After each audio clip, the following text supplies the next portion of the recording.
The boardroom doors close with a soft click. Silence settles like snow over the gleaming mahogany table, where a $1 billion contract waits for signatures. Omar al-Rashid leans back in his leather chair, his Patek Philippe watch catching the afternoon light. He speaks to his attorney in fluent Arabic, his voice dripping with contempt. These American idiots understand nothing. The clause on page 47. They'll sign away ownership without even knowing it. His lawyer smirks. And the best part? We'll have full control in 30 days. The housing development, the land, everything. The boardroom doors close with a soft click.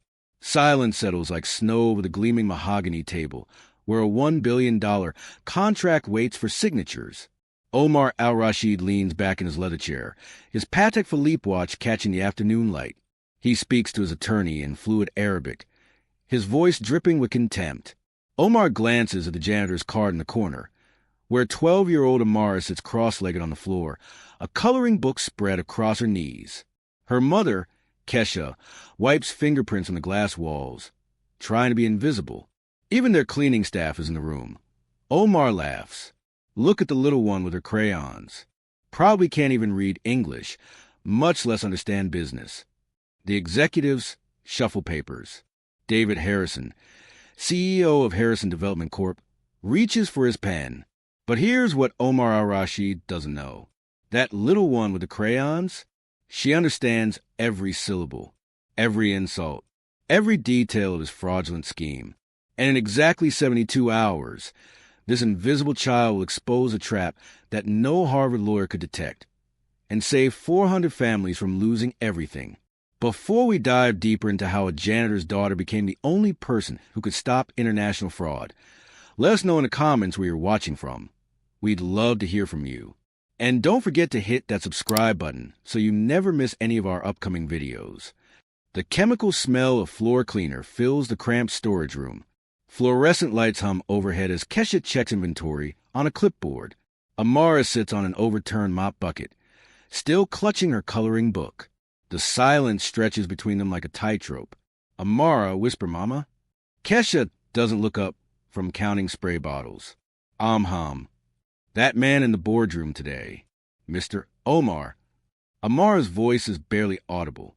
The things he said, they weren't nice. Kesha, baby, grown folks talk. It's not for you to worry about. Just keep to yourself.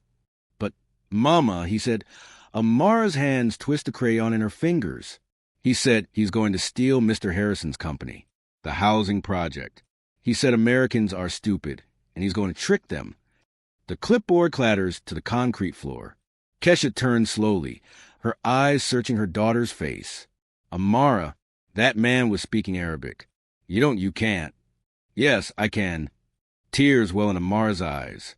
I understand Arabic, Mama, and some Mali, and some Farsi. What are you talking about? Kesha's voice trembles. When did you...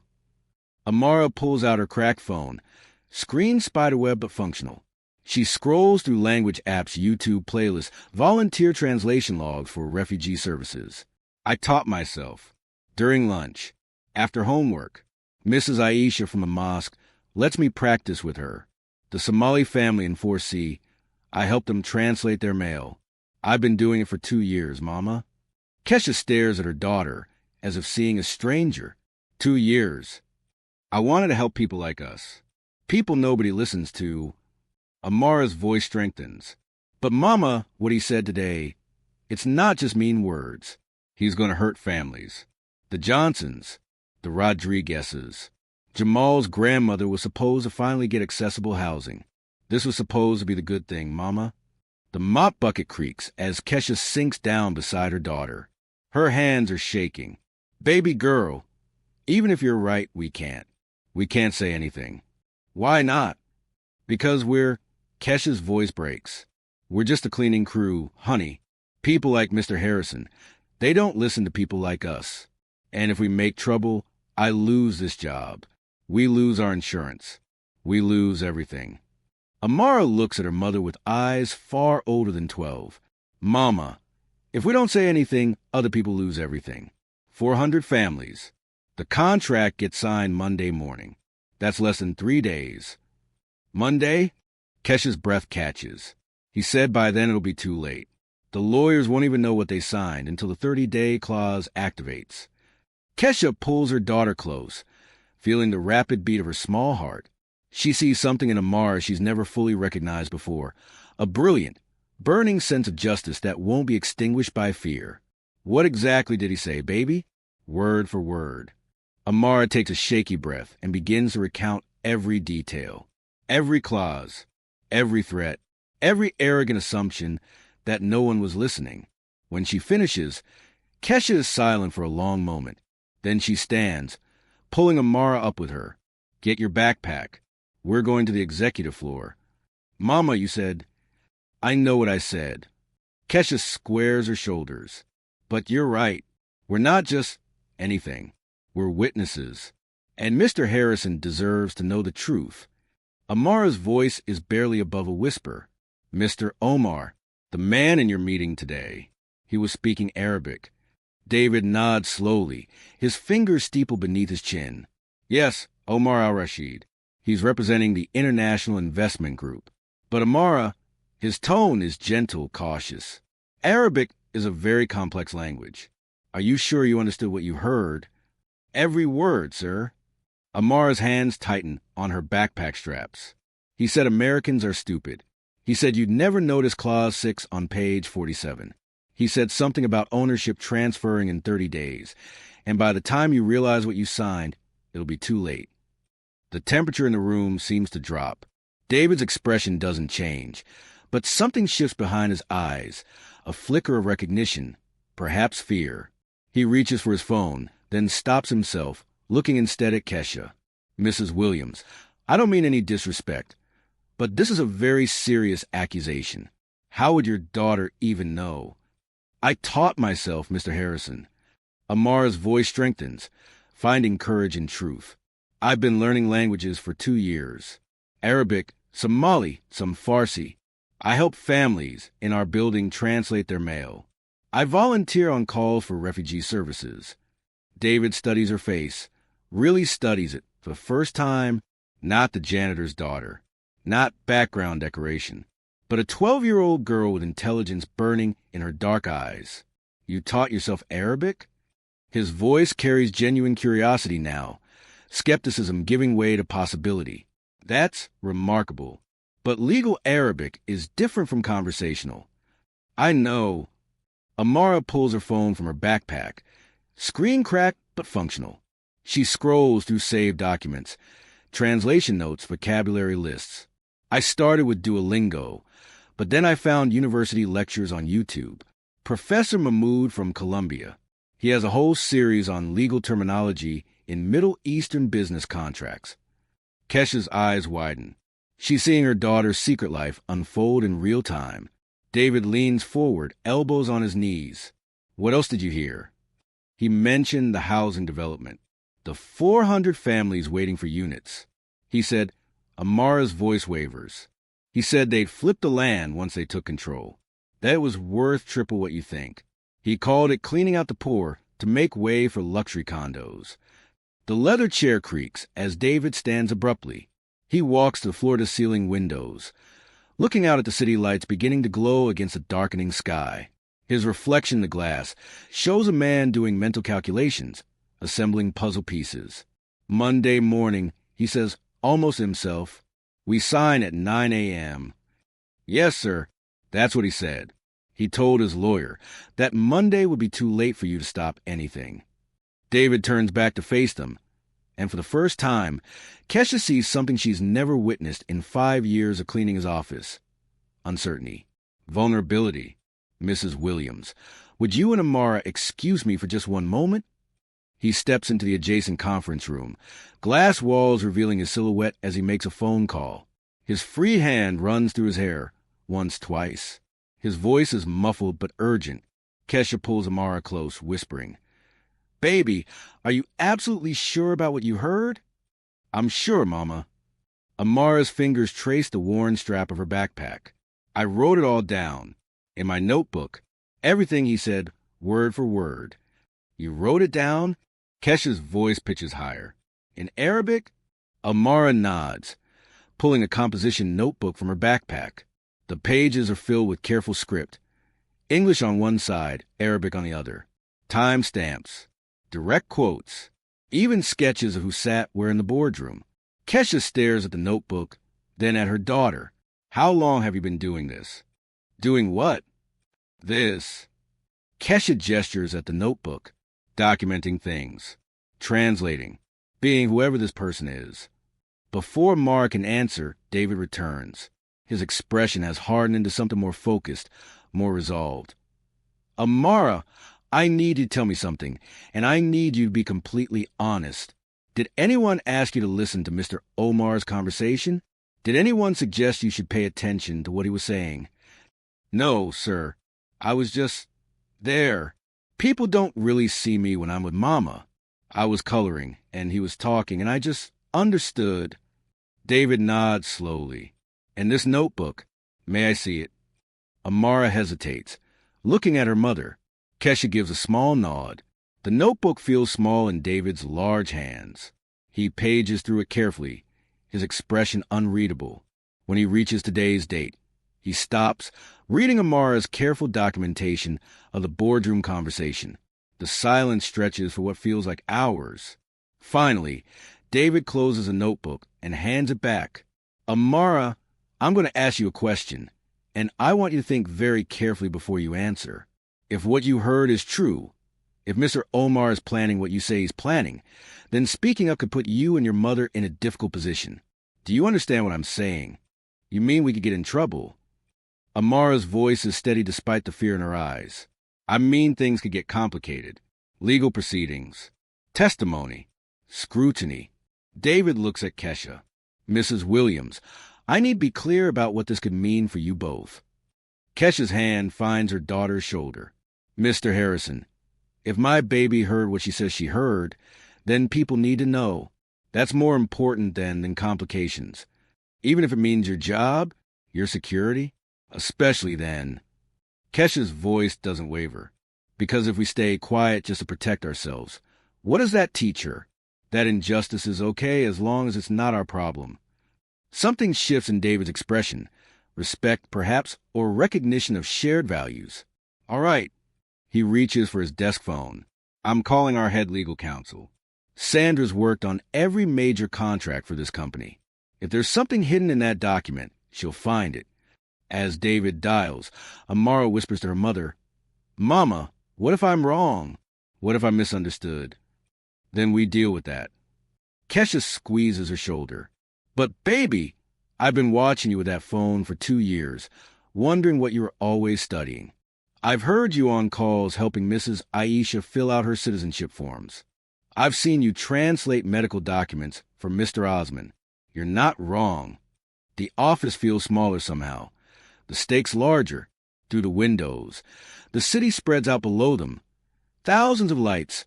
Thousands of lives, including the 400 families waiting for housing that may never come. David speaks rapidly into the phone. Sandra, I need you back in the office. Now? Yes, I know it's Friday night. We have a situation with the Omar deal. No, not another revision. Something else. Something bigger. He hangs up and looks at Kesha and Amara. She'll be here in 20 minutes. In the meantime, Amara, I need you to tell me everything you remember. Not just what Omar said, but how he said it. His exact words, if you can recall them. Amara opens her notebook again, hand steadier now. He used the word mulkia. That means ownership. And tawil, that's transfer.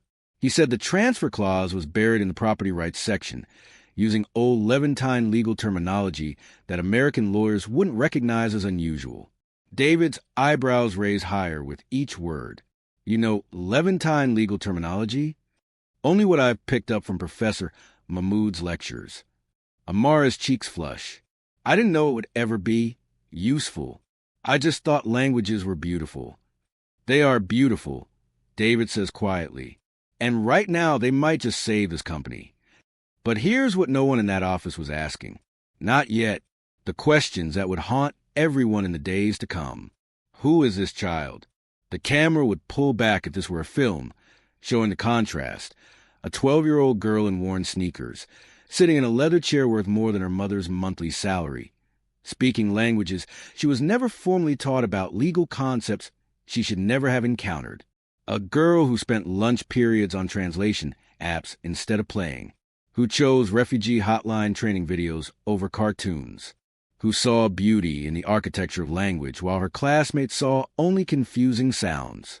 A girl the world decided was invisible, until invisibility became her superpower. How did she decode what trained lawyers might miss?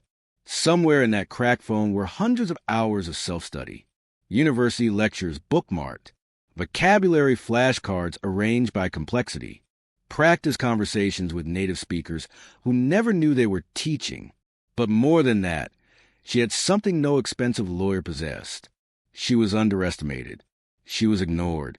She was in the room when powerful men said the quiet parts loud, confident that no one who mattered was listening. Why was she dismissed until this very moment? Because she was a janitor's daughter. Because she was 12. Because she was black in spaces designed for white excellence. Because she wore hand-me-downs in boardrooms filled with tailored suits. Because the world teaches us that intelligence looks a certain way, sounds a certain way, comes from certain zip codes and certain schools. And Amara Williams fit none of those categories. So she became wallpaper, background noise, invisible furniture in her mother's cleaning cart, until the moment invisibility became the only thing that could expose the truth. And the most haunting question: how did a child, invisible to the world, uncover a trap designed by international masterminds? The answer is simpler than anyone wants to admit. She listened. While adults performed power, she absorbed information. While executives networked, she noted details. While Omar al-Rashid congratulated himself on his brilliance, a 12-year-old girl documented every word in a composition notebook that cost $1.47 at Walmart. Sometimes the greatest weakness of the powerful is their certainty that no one else matters. Sometimes the greatest strength of the dismissed is that they're watching everything. And sometimes, just sometimes, justice doesn't wear a suit. It wears sneakers. And it carries a backpack full of dreams that the world tried to ignore. The elevator dings in the hallway outside. Sandra Chun, senior legal counsel, steps off with her briefcase and an expression that suggests she's not thrilled about returning to the office at 8:47 on a Friday night. David meets her at the door. Sandra, thank you for coming. I need you to review the Omar contract. Specifically, page 47, clause 6. David, we've reviewed that contract 6 times. My entire team. I know. He gestures toward Amara. But we might have missed something. Something in the Arabic sections. Sandra's eyes find Amara, then Kesha, then return to David with confusion that borders on offense. David, what's going on? Why is your cleaning staff in your office at this hour? It's Amara who answers, her voice small but clear. Because I speak Arabic, ma'am. And Mr. Omar doesn't know that. Sandra's confusion deepens. I'm sorry, who are you? Someone you're about to listen to very carefully, David says, his tone leaving no room for debate. Sit down, Sandra. We have 57 hours until that contract gets signed, and this young lady is about to explain why that might be the worst mistake this company ever makes. The city lights glow brighter now, full dark settling over the skyline. Somewhere out there, 400 families wait for housing. Somewhere, Omar al-Rashid congratulates himself on a deal well played. And in this office, a janitor's daughter prepares to speak truth to power, whether power is ready to listen or not. The office building comes alive at 6 a.m., but Kesha Williams has been there since 4:30. She moves through the executive floor like a ghost, silent, efficient, unnoticed. Her cart holds the usual supplies: microfiber cloths, glass cleaner, disinfectant that smells like artificial pine. Her hands, roughened by years of chemical exposure, work with practiced precision. She wipes down the conference table where yesterday's meeting left coffee rings and crumpled papers. She empties trash bins filled with discarded contracts worth more than she'll earn in a lifetime. She cleans fingerprints from glass walls that separate corner offices from the rest of the world. No one knows her name here. She's been cleaning this building for 5 years, and most executives still call her the cleaning lady when they bother to acknowledge her at all. She doesn't mind. Invisibility has its advantages. It means job security. It means no one expects anything from her except clean floors and empty wastebaskets. It means she can keep her head down and her daughter fed. Kesha holds two truths in her heart like prayers. Keep this job. Keep Amara safe. Everything else is negotiable. She's been alone since Amara was 3. Since Marcus, different Marcus, not the security guard, decided fatherhood was too expensive and too permanent. Since the eviction notice. Since the nights sleeping in her car outside the 24-hour Walmart, Amara bundled in blankets in the back seat. That was 9 years ago. Now, they have an apartment. Small, yes. 6th-floor walk-up in a building where the heat only works sometimes. But it's theirs. The lease is in her name. The rent gets paid on time every time, because Kesha Williams keeps 3 rules. Work hard. Stay invisible. Never give them a reason to let you go. She sprays glass cleaner on David Harrison's office window, the rising sun casting orange light across the city. From up here, Houston looks like a promise. Gleaming towers, endless possibility, American dreams rendered in steel and glass. From down in her apartment, it looks different, but Kesha doesn't allow herself bitterness. Bitterness is a luxury she can't afford. She has health insurance through this job. Dental, vision, a 401k she contributes $47 to every paycheck because the internet said you should always contribute something. She has stability, and stability, for people like Kesha Williams, is more valuable than ambition. She catches her reflection in the glass. 42 years old, looking 50, hands that ache in the morning, a back that protests when she bends, a body used up in service of keeping other spaces pristine. But she's standing. She's surviving. She's making sure Amara has chances she never had. That's enough. It has to be enough. Present day, 11:47 p.m., Williams' apartment. Amara sits cross-legged on the worn carpet beside her mother's cleaning cart, headphones on, phone screen glowing in the dim light. To anyone watching, she's just another kid scrolling social media. But Amara Williams stopped being just another kid around age 7. On her screen, a Columbia University lecture on modern standard Arabic verb conjugation. Professor Mahmoud gestures enthusiastically, his whiteboard covered in script that looks like art to Amara. She pauses the video, rewinds, plays it again, takes notes in a composition notebook balanced on her knee. Around her, the detritus of her mother's work. Spray bottles, rags, industrial-sized containers of floor polish. The smell of disinfectant, so familiar it's become home. She doesn't mind studying here. The apartment is too small, too loud. Neighbors arguing through thin walls, car alarms, sirens. But the storage closet at the office building? It's quiet, private. No one comes here except Mama. Amara, baby, it's almost midnight. Kesha emerges from the supply room, clipboard in hand. You got school tomorrow. Just 5 more minutes. Amara doesn't look up. Professor Mahmoud is explaining how legal terminology differs from conversational Arabic. Did you know that Ottoman-era property law still influences modern Middle Eastern contracts? Kesha shakes her head, smiling despite her exhaustion. No, baby, I did not know that. It's fascinating, Mama. Language is like archaeology. You can dig through words and find entire civilizations. No one sees me. That's why I hear everything. Amara discovered this truth at age 8. She'd been sitting in the building lobby, waiting for her mother's shift to end, when a Somali family came in looking lost and frightened. They had paperwork, medical bills, insurance denials, notices in English they couldn't understand. Amara had been listening to Somali language podcasts for 3 months, just for fun, just because the sound were beautiful. She helped them that day. Translated, explained. The grandmother cried and kissed her forehead. That night, Amara realized, I could do this. I could be useful. Not in the way adults are useful, with degrees and offices and business cards, but useful in a different way, a quiet way, the way of people no one expects anything from. She started small. Duolingo, YouTube videos, free online courses from universities that would never admit her.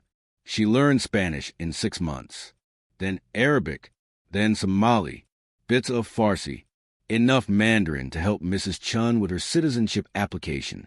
She became a translator for the invisible people, the refugees, the immigrants, the working poor who couldn't afford interpretation services.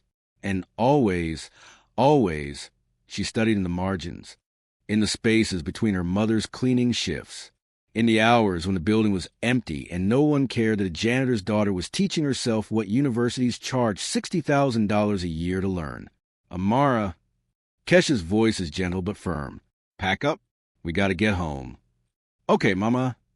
Amara saves her notes and stands, slinging her backpack over one shoulder. As they wait for the elevator, Kesha studies her daughter's face. You think you're going to use all this? The languages? I already used them, Mama. I helped Mr. Osman with his lease renewal last week, and the Somali family in 4C. I translated their daughter's report card. I mean for real, baby. For a job. A career. Amara is quiet for a moment. I don't know if people like me get careers in translation, Mama, but I can still help people. That matters too, right? Kesha pulls her close. That matters most. 3 days ago, the boardroom, Omar al-Rashid swept into Harrison Development Corp. Like a storm dressed in Armani, tall, impeccably groomed, speaking English with a British boarding school accent that made Americans trust him instinctively. He commanded rooms without trying, closed deals with a handshake and a smile that never quite reached his eyes. He'd built his fortune on a simple philosophy. Most people are too lazy or too stupid to read the fine print. And Americans? They were the easiest marks of all. They trusted their lawyers. They trusted their contracts. They trusted that everyone at the table was operating in good faith. Fools. Omar had used the strategy in London, in Singapore, in Dubai. Find a desperate company. Offer salvation. Bury the trap. So deep, no one would find it until too late. Harrison Development was perfect, overextended, desperate for international investment, eager to please. And David Harrison? He was the best kind of target, honorable, ethical, believing everyone else operated by the same code. Pathetic. Omar noticed a cleaning woman. Of course. Hard not to when she was wiping down surfaces mid-meeting. But he'd learned long ago that service workers were furniture. They saw nothing, understood less. And the child? The little girl coloring in the corner?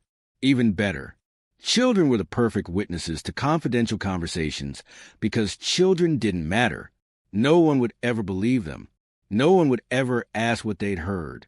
So when Omar needed to coordinate final details with his attorney, he spoke freely in Arabic, explained the clause, confirmed the timeline, laughed about how easy it would be 30 days to transfer ownership. By the time they notice, we control everything. He glanced at the girl once, amused by her concentration on her coloring book. Harmless. 2 days ago, the overheard conversation. Amara's crayon paused mid-stroke. The word hung in the air like smoke. Mokia. Ownership. Her head stayed down, but her ears locked onto Omar's voice. She'd been half listening, the way she always did when adults spoke languages they assumed she couldn't understand. But this was different. This was specific, technical, legal. The clause transfers ownership after 30 days. Her heart began to pound. Americans never read the Arabic sections carefully. Her hand trembled, and the crayon rolled off her paper. By Monday, it'll be too late. She forced herself to keep coloring, forced her breathing to stay normal. But inside, every alarm was screaming. He's stealing from Mr. Harrison. He's going to take the housing project. All those families. The clock on the wall read 3:47 p.m. 73 hours until Monday morning. 73 hours until signatures made fraud permanent. Amara looked up briefly, catching Omar's reflection in the glass wall. He was smiling, confident, untouchable. He thinks no one is listening. He thinks I don't matter. He's wrong. Whatever she heard in that boardroom, whatever truth she carried in her 12-year-old heart, it was going to change everything. For Omar al-Rashid, for Harrison Development Corp., for 400 families waiting for homes, and for one invisible girl who was about to prove that the most dangerous people in any room are the ones no one bothers to see. The crayon snaps. Purple wax splits clean down the middle in Amara's trembling hand. The sound is tiny, barely a whisper in a vast boardroom, but to her, it's deafening. Omar al-Rashid doesn't notice. He's too busy explaining his masterpiece. The beauty of it, he says in fluid Arabic to his attorney, Faisal Hamdi, is that Harrison's lawyers won't even know what hit them. Clause 6 uses pre-Ottoman property transfer terminology. Unless you studied Islamic law at Al-Azhar, you'd never recognize it as unusual. Faisal chuckles. And the 30-day trigger? Hidden in the property rights section. Buried under 4 paragraphs of standard boilerplate. The moment Harrison signs, the clock starts. 30 days later, full ownership transfers to our holding company in the Emirates. Amara's coloring book blurs. Her hands have gone cold. What about the housing project? Faisal asks. Demolished within 60 days of transfer. Omar's voice carries the casual indifference of a man discussing the weather. 400 units for low-income families becomes 300 luxury condos. The land value triples. We clear $800 million profit, minimum. The mop bucket trembles. Kesha has stopped moving entirely, frozen mid-wipe on the glass wall. She doesn't understand the words, but she recognizes a tone, the sound of men making decisions that will hurt people who can't fight back. And the lawyer? Faisal's voice drops. Marcus Webb. He's been paid $500,000, wired to his Cayman account this morning. Omar laughs. For that price, Marcus will miss anything we need him to miss. He'll tell Harrison the contract is clean, and by the time they bring an independent review, Monday's signing will be ancient history. Exactly. Amara's eyes are saucers now, her brown irises reflecting the afternoon light. Her breathing has gone shallow. Every muscle in her small body is locked in place. She understands. Every single word. The fraud, the bribery, the families who will lose their homes before they ever move in. The elderly grandmother she'd met last month at the community center, Mrs. Johnson, who'd cried tears of joy telling Amara about finally getting accessible housing. The Rodriguez kids who'd been sleeping in their parents' car for 8 months, waiting for their unit number. Gone. All of it gone. These Americans, Omar continues, his voice dripping with contempt, they think everyone operates with their naive sense of fairness. They actually believe in good faith negotiations. He spits the English words like they taste bad. It makes them so easy to rob. Faisal glances toward the window where Kesha works. What about the cleaning woman? Should we be more careful? Omar waves dismissively. Please, look at her. She probably didn't finish high school. And the child. He gestures vaguely toward Amara, without even turning his head. She's coloring. She's decoration. She understands nothing. That's when Amara's hand begins to shake. Not from fear. From rage. Decoration. The purple crayon falls from her fingers, hitting the marble floor with a soft click that might as well be a gunshot in her ears. Omar finally glances her way, his expression bored and dismissive. Their eyes meet for exactly 1 second. He sees a child. Furniture. Nothing. She sees a monster who thinks his power makes him untouchable. In any case, Omar returns his attention to Faisal. The emergency meeting feels like a tribunal. 8 executives. 4 lawyers. 2 security personnel.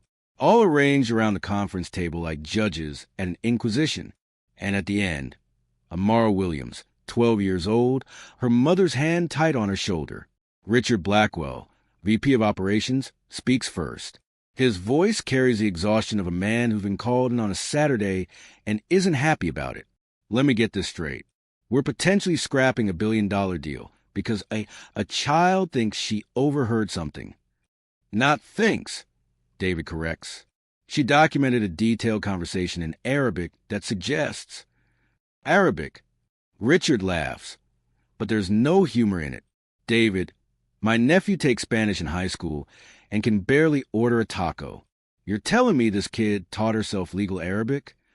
I'm telling you, she deserves to be heard. She deserves... Margaret Foster, CFO, leans forward. Her designer glasses catch the light. David, I respect your instincts, but this is absurd. We have 3 law firms, including 2 with Arabic specialists, who've cleared this contract. Now we're supposed to believe that a janitor's daughter. She catches herself, but not fast enough. The silence that follows is sharp enough to cut. Go ahead, Kesha says quietly. Finish that sentence, Miss Foster. Margaret's cheeks flush. I didn't mean anything by... Yes, you did. Kesha's voice stays level, but fury simmers beneath. You meant exactly what you said. That my daughter doesn't matter because of who her mama is, because of where we live, because we're not important enough to be right. Mrs. Williams, please. Sandra Chin tries to mediate. No one is suggesting. Everyone is suggesting exactly that. Kesha stands. Every person in this room looked at my baby and decided she wasn't worth listening to before she even opened her mouth. Thomas Warren, senior partner from the external law firm, clears his throat. Mrs. Williams, I understand it offensive, but let's be practical.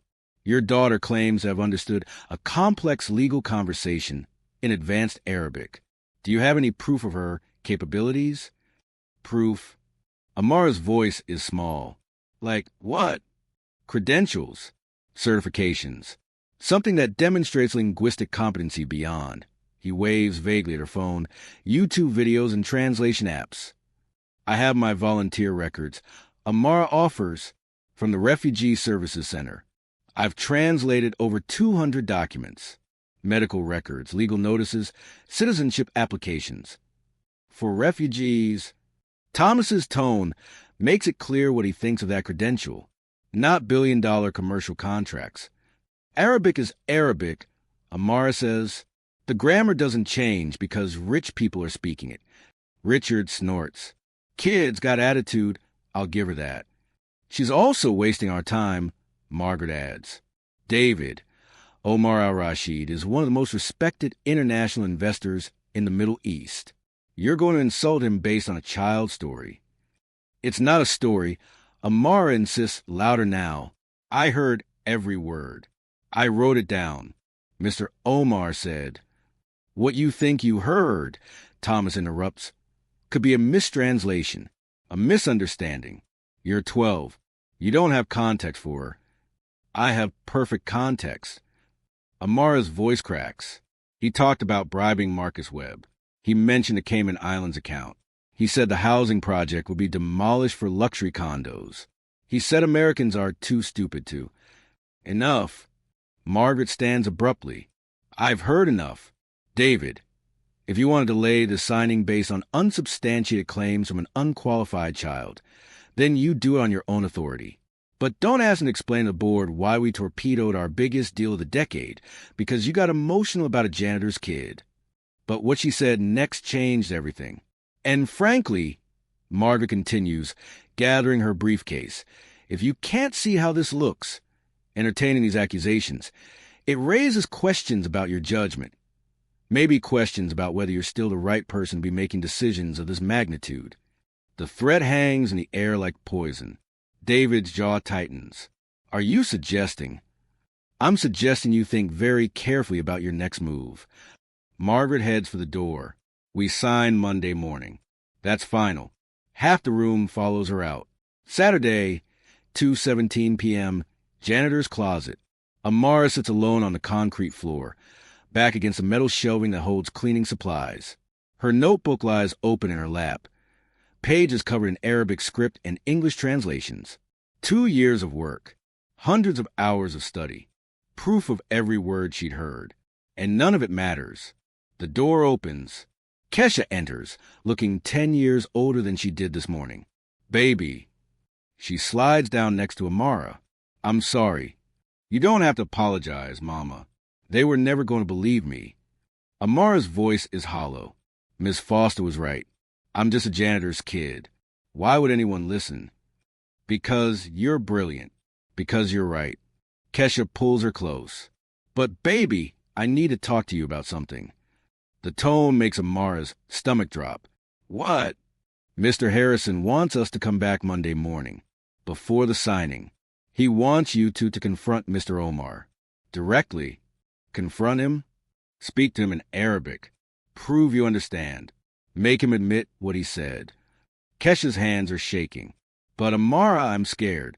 These people, men like Omar, they don't like being exposed. They have money, power, lawyers who destroy people for a living. So you want to stop? I want you safe. Kesha's voice breaks. I want my job. I want our health insurance. I want our apartment. I want to protect you from people who could hurt us without even trying. And then the room went silent. Amara stares at her notebook. At proof that means nothing without credibility. At truth that can't survive contact with power. Mama, what do you think I should do? Kesha is quiet for a long time. When she finally speaks, her voice is barely a whisper. I think sometimes being invisible keeps us safe. And I think speaking up could cost us everything. But if I don't speak up, 400 families lose everything. I know, baby. I know. Sometimes the hardest battles are the ones no one knows you're fighting. The battles that happen in storage closets and cramped apartments. The battles between safety and justice. Between survival and doing what's right. The battles that 12-year-old girls shouldn't have to fight at all. Saturday, 8:34 p.m., William's apartment. Amara lies in bed, staring at the water-stained ceiling. She can hear her mother in the next room, talking quietly on the phone, probably to her aunt, probably trying to figure out what to do. Her notebook sits on the nightstand, pages dog-eared from constant review. She thinks about Mrs. Johnson, the elderly woman who cried about finally getting accessible housing, about the Rodriguez kids sleeping in their car, about all the families invisible to people like Margaret Foster and Richard Blackwell, people whose lives could be destroyed by a contract clause they'd never see coming. Amara picks up her phone, opens her translation app, scrolls through 2 years of work. She wasn't supposed to see that. That's what makes her dangerous. Not her age, not her credentials, but the simple fact that she was in a room where powerful men assumed no one who mattered was listening. She wasn't supposed to hear, wasn't supposed to understand, wasn't supposed to care enough to do anything about it. But she did all three. And that's when he made his first mistake. Omar al-Rashid dismissed her, treated her like furniture, spoke freely because he believed his power made him untouchable and her poverty made her irrelevant. He was wrong about both. Amara sits up, reaching for her notebook. She knows what happens if she stays silent. Families lose homes. Omar steals hundreds of millions. And she lives with the knowledge that she could have stopped it but chose safety instead. She knows what happens if she speaks up. Her mother might lose her job. They might lose their apartment, and powerful people will try to destroy her credibility. Both choices hurt.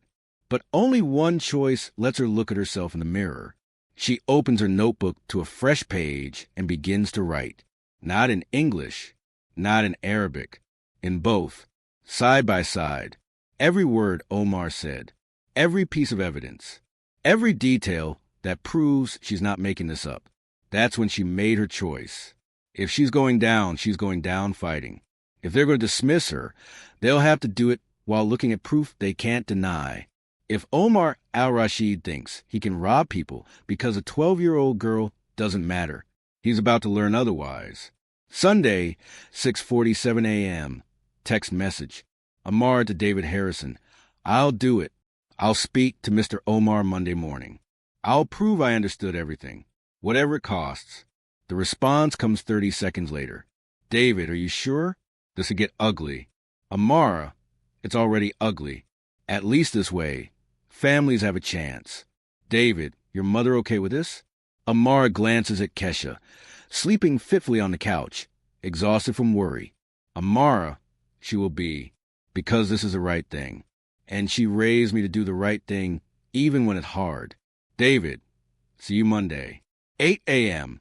And Amara? Amara, yes, sir? David, you're the bravest person I know. Amara sets down her phone. 26 hours until the signing. 26 hours to prepare.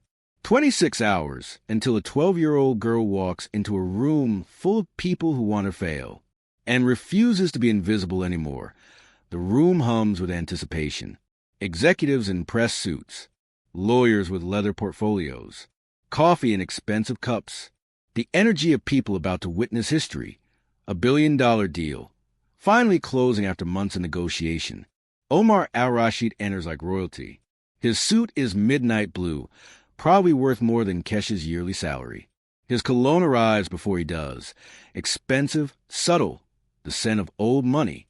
He moves through the room shaking hands, his smile practiced and perfect. David. Omar clasps David Harrison's hand. Finally, the day we've all been waiting for. Indeed. David's expression is unreadable, though we have a few formalities to address first. Formalities? Omar's smile doesn't falter, but something flickers in his eyes. The contract is finalized. My team is ready. Your team has signed off. What formalities remain? Just due diligence. Standard procedure. David gestures to the chairs. Please sit. This won't take long. Omar's attorney, Faisal Hamdi, whispers something in Arabic, too quiet for most to hear, but not for Amara. She sits in her usual corner, coloring book open, crayons scattered around her.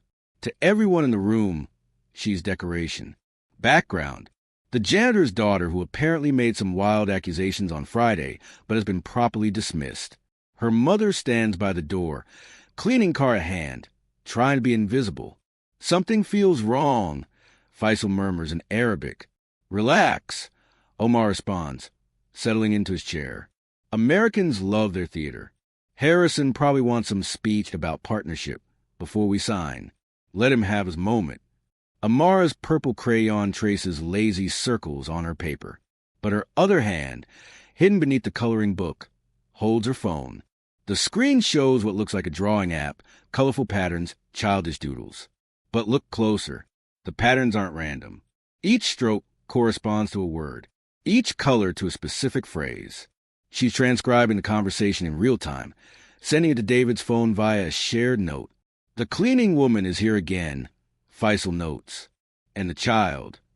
Furniture. Omar dismisses. Pay them no attention. David's phone buzzes. He glances at the screen, reading Amara's transcription. His jaw tightens imperceptibly. Gentlemen. David begins, standing at the head of the table. Before we proceed with signing, I'd like to review Clause 6 on page 47, the property transfer section. Omar doesn't miss a beat. Of course. Though I'm certain your legal team has reviewed it thoroughly by now. They have multiple times. David's voice is measured. But I'd like to hear your explanation of the Arabic terminology. Specifically, Nakl al-Mokial Camel. And then the room went silent. Omar's smile remains fixed, but his eyes have gone cold. It's standard property oversight language. Temporary management transfer during the development phase. Surely your translators explained. They did, but I'd like to hear from you directly. David leans forward. What exactly does that clause entail? Nothing unusual for international development contracts. Omar's voice carries practice patience. We maintain oversight during construction to ensure quality standards. After project completion, full control returns to Harrison Development. Standard procedure. Why is he pushing this? Faisal whispers in Arabic. He's nervous, trying to look thorough before his board. Omar's Arabic is dismissive. Let him perform. The contract is ironclad. Even if they suspect something now, it's too late to bring in new reviewers before today's deadline. Amara's hand trembles just slightly, but she keeps coloring. Her phone screen fills with transcription. Contract ironclad, too late for new reviewers' deadline today. David reads it in real time. I see. David nods slowly. And the 30-day clause? Can you explain that provision? Omar's expression shifts subtle but present. A crack in the facade. Which specific provision? The contract contains multiple timeline references. The one your attorney mentioned about the transfer mechanism. How does he know about that? The thought flashes across Omar's face before he controls it. His eyes scan the room, landing on various executives, lawyers, then sliding past Kesha, without interest. They linger on Amara for exactly 2 seconds. She's coloring a flower. Purple petals. Green stem. The picture of childhood innocence. Omar stands, moving around the table with calculated casualness. He approaches Amara's corner, crouching down to her eye level. "Hello, little one." His voice is warm, friendly. The voice of a man who's good with children. "That's a beautiful flower you're drawing." Amara looks up, eyes wide. "Thank you, sir. What's your name?" Amara. Amara. That's lovely. Omar smiles. Then in fluid Arabic. "Do you like coloring?" Amara blinks, tilts her head slightly. "I'm sorry. I asked if you like coloring." Omar repeats in Arabic, watching her face carefully. I don't understand." Amara's voice is small, confused.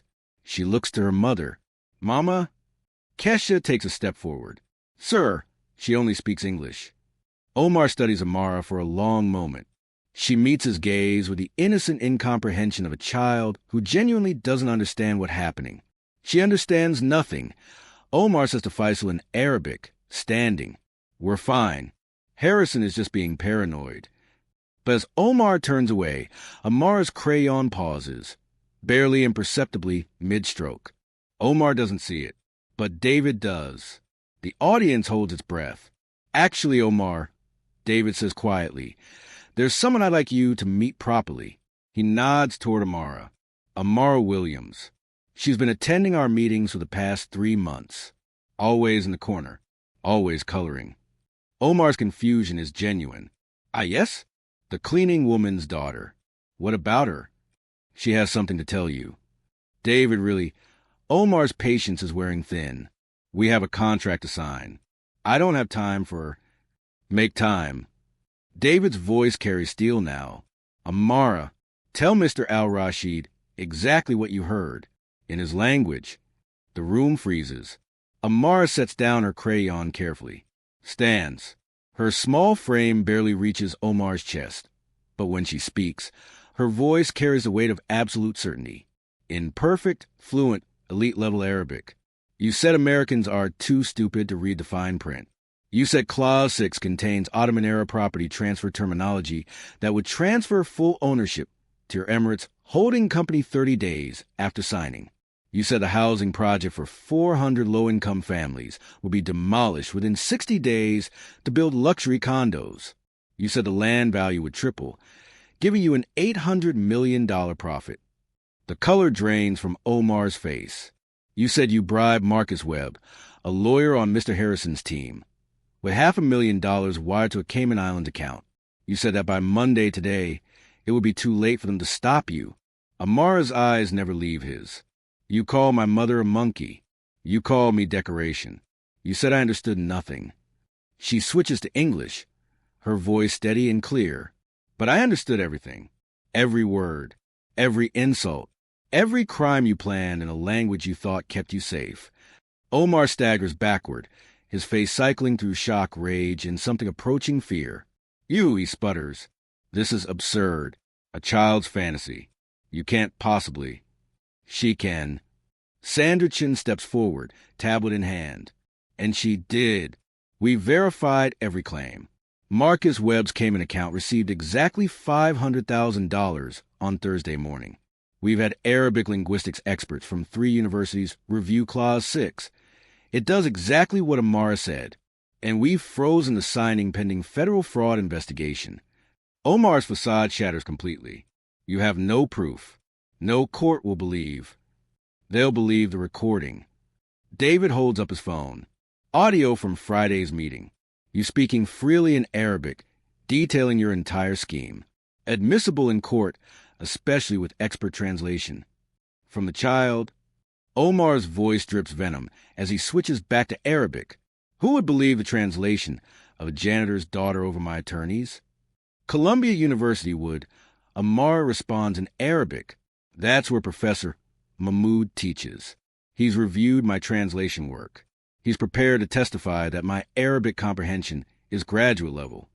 She steps closer, looking up at the man who thought her invisible. "You were right about one thing, Mr. Al-Rashid. No one sees me. I'm furniture. Background. Nothing." Her voice drops, quiet but devastating. That's exactly why I hear everything. Justice, when it finally arrives, is often quiet. No dramatic music. No slow-motion moments. Just a 12-year-old girl speaking truth in a language that was supposed to keep secrets safe. Just proof that power isn't permanent. Just evidence that the most dangerous weapon in any room is someone everyone underestimated. Security personnel appear at the doorway. Omar's attorney is already on his phone, presumably calling their legal team. But it's too late. The trap has been exposed. The fraud revealed. And the invisible girl? She's just changed everything. Monday, 9:34 a.m. Harrison Development Corp boardroom. Omar al-Rashid's world collapses in slow motion. The security personnel aren't aggressive. They don't need to be. They simply position themselves at the exits, professional and unmovable. 2 federal agents in dark suits enter behind them, badges already displayed. Mr. al-Rashid. The lead agent's voice is neutral, procedural. We need you to come with us. We have questions regarding financial fraud, wire fraud, and bribery of legal counsel. Omar's face cycles through emotions too fast to track. Rage, disbelief, calculation, and finally, something close to panic. This is absurd. I have diplomatic connections. I have lawyers. You can't just... We can and we are... The agent gestures toward the door. You have the right to remain silent. Faisal Hamdi is already backing toward the opposite exit. Phone pressed his ear, speaking rapidly in Arabic. But Sandra Chin blocks his path, her expression carved from ice. Mr. Hamdi, I'd advise you to stay, unless you prefer to add fleeing the scene to your list of problems. The boardroom has become a tableau of silent justice. Executives who dismissed Amara on Saturday now can't meet her eyes. Margaret Foster, the CFO who'd called her accusations a waste of time, stands frozen by the window, her face ashen. Richard Blackwell stares at his hands like they belong to someone else. Thomas Warren, the lawyer who demanded credentials, watches Omar being read his rights with an expression of profound humiliation. David Harrison stands at the head of the table, his voice steady. Ladies and gentlemen, this meeting is adjourned. Sandra, please coordinate with the federal team. Everyone else will reconvene Wednesday to discuss next steps for the housing development. As Omar is escorted out, he passes within feet of Amara. He stops, just for a second, meeting her eyes one final time.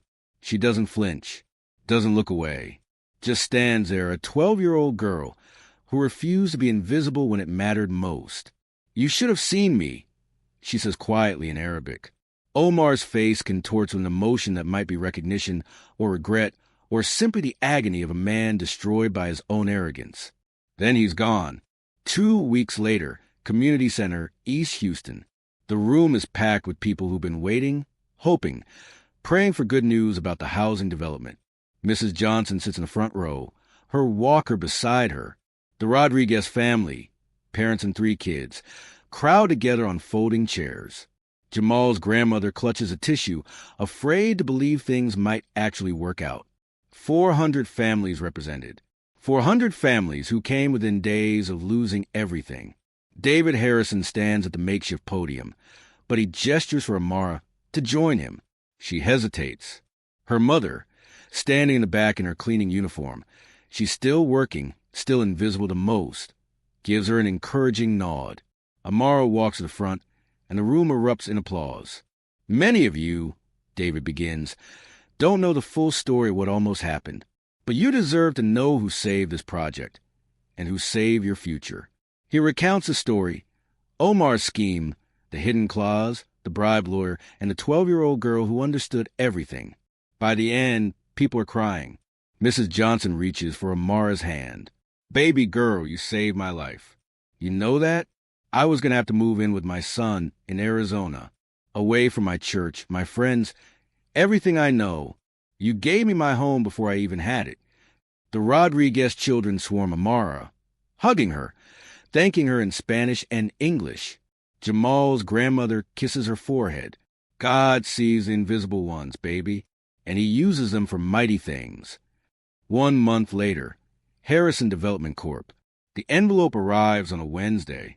Kesha opens it carefully, afraid to believe what the return address suggests: Columbia University. Inside, a letter of acceptance for Amara into their youth scholars program. Full scholarship, summer intensive in linguistics, mentorship from Professor Mahmoud himself. But there's more. A separate letter from the Georgetown University School of Foreign Service, offering early admission consideration and full financial aid when she's ready for college. Another from the State Department's Critical Language Scholarship Program. Another from the International Refugee Assistance Project, offering a junior translator position with special age accommodation. Starting immediately, Kesha sits at their small kitchen table, letters spread before her, crying the kind of tears that come from years of invisible labor finally being seen. Amara wraps her arms around her mother. "Mama, don't cry. Baby, these are happy tears." Kesha pulls her close. "You did it. You really did it. We did it." Amara corrects. "You raised me to care about people who nobody else sees. You taught me that work has dignity even when people don't respect it. You showed me that being invisible doesn't mean being powerless." Kesha's voice breaks. "I was so scared of losing everything." "I know." Amara holds her tighter. "But you let me speak anyway, even when you were terrified." 3 months later, Harrison Development Corp. New position. Kesha Williams still comes to the building every day, but now she enters through the front door. Now she takes the elevator to the 10th floor. Now she has an office, small, yes, but with her name on the door. Kesha Williams, Director of Facilities and Community Relations. It's not charity. David Harrison made that clear. You raised a daughter who risked everything to protect people she'd never met. That's the kind of character I want leading our community outreach. Her first project, ensuring the housing development, includes employment pathways for residents, including janitorial training programs that lead to management positions. Because, she told the board, cleaning isn't something people do because they lack ambition. Sometimes it's what keeps families fed while they're building towards something else. And those people deserve respect, opportunity, and a pathway forward. The board approved unanimously. Margaret Foster, notably, abstained from voting. She resigned 2 weeks after Omar's arrest, citing personal reasons. 6 months later, housing development grand opening. The ribbon is red, stretching across the entrance to the newly completed Esperanza Heights. Named by community vote, meaning hope. 400 families, 400 second chances, 400 futures that almost didn't happen. Amara stands beside David Harrison, wearing a dress her mother bought for the occasion. She's grown taller, more confident, but still quiet, still observant. "Would you like to say something?" David offers her the microphone. She takes it, looking out at the crowd of families, construction workers, city officials, and reporters. "I'm not good at speeches," she begins, her voice amplified across the plaza. "I'm better at listening, at watching, at being the person nobody notices." Gentle laughter ripples through the crowd. "But I learned something these past months. Being invisible isn't a weakness. It's only a weakness if you let other people's blindness define your power." She pauses, finding her mother's face in crowd. "My mama taught me that dignity isn't something people give you. It's something you carry inside, no matter how the world treats you. And brilliance doesn't need permission. It just needs courage." Her voice strengthens. "So to everyone who's ever been dismissed, ignored, or told they don't matter because of where they're from or what they do or how old they are, you matter. Your voice matters. Your truth matters." She hands the microphone back to David, but the applause is deafening. There's an old truth that every generation must relearn. Never underestimate the quiet ones. They're not quiet because they have nothing to say. They're quiet because they're listening, learning, watching, understanding things that louder voices miss. Never ignore the invisible. They're not invisible because they lack substance. They're invisible because you've chosen not to see them. And invisibility in the right hands becomes the greatest advantage of all. Wisdom doesn't always wear a suit. Sometimes it wears sneakers and carries a backpack full of dreams that the world tried to dismiss. Brilliance doesn't always speak loudly. Sometimes it whispers in languages you didn't know anyone was learning. Sometimes it documents truth in composition notebooks that cost $1.47. Sometimes it sits in corners, coloring, while powerful men reveal their secrets. And justice? Justice doesn't always arrive with fanfare. Sometimes it arrives in the voice of a 12-year-old girl who refused to stay silent when silence was safer. Sometimes it arrives because one person decided that protecting strangers mattered more than protecting themselves. Sometimes it arrives because a mother, terrified of losing everything, chose to let her daughter speak truth anyway. This is a lesson Amara Williams taught a billion-dollar corporation, a corrupt international investor, and 400 families. The most dangerous person in any room isn't the one with the most power. It's the one with the most courage. And courage doesn't care about your credentials. It only cares about your character. 1 year later, Amara sits in the community center, helping a newly arrived Syrian family translate medical documents. Her Arabic has grown even stronger. She's added Mandarin and Portuguese to her repertoire. A little girl, maybe 7, watches her work with wide eyes. "How do you know so many languages?" The child asks in halting English. Amara smiles. "I taught myself. YouTube, apps, library books. Anyone can learn if they want to." "But why?" "Because," Amara says gently, "everyone deserves to be understood. Everyone deserves to have their voice heard. And sometimes the only way to make that happen is to learn to speak their language." The little girl considers this. "Can I learn?" "Absolutely." Amara pulls out her phone, opening the app that started everything. "Want to start with Spanish or Arabic?" Outside, the sun sets over Esperanza Heights. Families move into homes. Children play in courtyards. Dreams take root in soil that was almost stolen. And in a quiet corner of a community center, a girl who was once invisible teaches another child that knowledge is power. And that power, wielded with courage, can change everything. What would you have done in her place? If you were 12 years old, invisible to everyone around you, and you overheard a conversation that could destroy hundreds of lives, would you have spoken up? Even knowing no one would believe you? Even knowing it could cost your mother her job, your family at home, your own sense of safety? Even knowing that powerful people would mock you, dismiss you, try to destroy your credibility before you could finish speaking? Would you have had that courage? Or would you have stayed silent, choosing safety over truth, survival over justice? There's no wrong answer.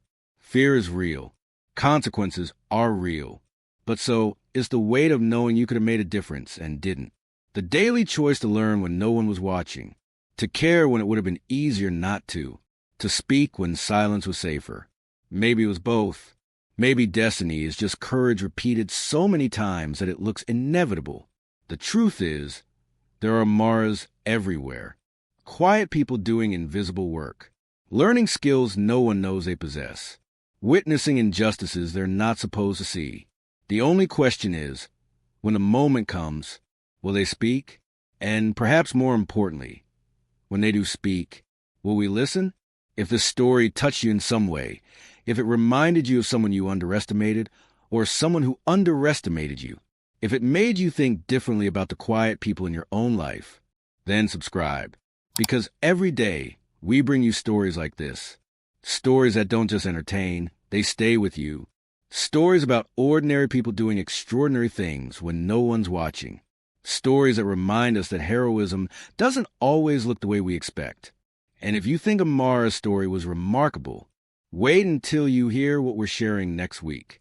It involves a 67-year-old crossing guard, a missed stop sign, and the split-second decision that saved an entire school bus. Some people wait their whole lives to be heroes. Others just show up. Never underestimate the quiet ones. They're not quiet because they have nothing to say. They're quiet because they're listening.